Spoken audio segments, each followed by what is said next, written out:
determine the number of solutions to a linear equation. So this far, most of the material you see, and you've only had one solution. So one solution occurs if when solved, the variable is equal to one number. So for example, you could see something like x equals 10, right? That would be an example of one solution. Anytime you have a variable equal to a constant, we could say we have one solution. The second possibility is no solution. That's if when solved, the equation makes a false statement. So the example given here is 4 equals 5. So if you solve the equation, you think you did it correctly, you double check to make sure you did all the steps correctly, and you get something that's nonsensical, like such as 4 equals 5, it's an indicator there's no solution. That's the scenario where it doesn't matter what variable you plug in, it will never work. And the last option is infinite solutions. If when solved, the equation makes a statement that is true no matter what value the variable is tested. So for example, let's say we solve it, we go through the correct procedure, and we get something like 5 equals 5, or something like x equals x, or something like 12x equals 12x. Basically, in all these scenarios, you see an equivalent expression on either side of the equal sign, indicating that it doesn't matter what variable we plug in, it will give us a solution. All right, let's look at a couple examples. So don't assume you're going to have something funny happening. Just go ahead and solve the equation like you normally would, and then be careful and be mindful when you're going through it. So in this case, I'm going to, there's nothing I can do on the left side, so I'm just going to rewrite 6x plus 12. On the right side, I can group a couple things together. I can combine like terms. So I'm going to add the variables together, so I get 6x. Negative 5 plus 17 is positive 12. Now, you should already be looking at this and saying, hey, that's the same thing. So in this case, this is a scenario where you have most likely infinite solutions. So I'm going to go ahead and subtract the 6x. All right, so I get 12 equals 12. Okay, that is pretty clear indication that I have infinite solutions. So if you get a scenario like that and your instructor is asking you to say how many solutions, you can write infinite solutions. In my class, so I'm always about efficiency. If you just want to go ahead and write this down, I'm okay as well. I'll know what it means. So if you're curious how it works, pick two numbers, try it out. Throw a number in there, see if it works. If that works, then try another number.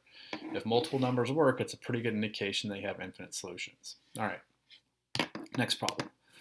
Let's say, same thing, just approach it as if it's any other equation that you solved over and over again. So on the left side, I'm going to combine these. So I have 10x plus 4. On the right side, I'm going to distribute. So 5 times 2 is 10x, 5 times 1 is 5.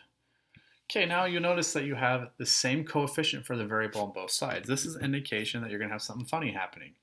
It doesn't matter if you're talking about infinite solutions. You see we have 6x here, 6x there, or whatever this may be. We have 10x here, 10x there. So if I subtract 10x on both sides, which is how you should do, what you should do if you're following the procedure, you're going to be left with 4 equals 5. Now, we all know that 4 indeed does not equal 5. Okay, so this is a nonsensical statement. This doesn't make sense. It's not logical. This would be an indication that there's no solution. So if you get something like this, just go through and quickly make sure you did everything correctly. 10, 4, 10, 5. Looks like my math is done correctly. 4 equals 5 does not make sense. So this is a case where I would have no solutions. So really what that means is it doesn't matter what I plug into the equation, it's never going to work. Okay, now once again, let's do one more example. Let's say we have this equation here. It's a little more complicated. There's distributing and combining like terms on both sides. So I'm going to start with that. 8x plus 16 minus 5 equals 6x minus 6 plus 23. Okay, combine like terms. So I have 8x, 16 minus 5 is 11.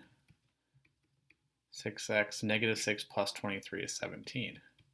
Okay, now you'll notice that we have different coefficients for the variable. This is an indication already that we're actually going to have one solution. So just continue to solve. So I have 2x plus 11 equals 17. Subtract 11th on both sides. 2x equals 6, divide by 2, divide by 2, x equals 3. All right, in this case, we have x equals 3. That would be one solution. So this is really what we're used to and we kind of hope to get when we're solving an equation. We always like that one solution scenario because it makes sense to everyone. But just keep in mind, there are other possible outcomes. And what I would encourage you guys to look at is when you're simplifying both sides of the equation, pay attention to the coefficient of the variable. If you're seeing the same coefficient or number in front of the variable on both sides of the equation, it's an indication that you're going to have something funny happening. All right, I hope this was helpful. If you have any questions, feel free to email me, and have a great day.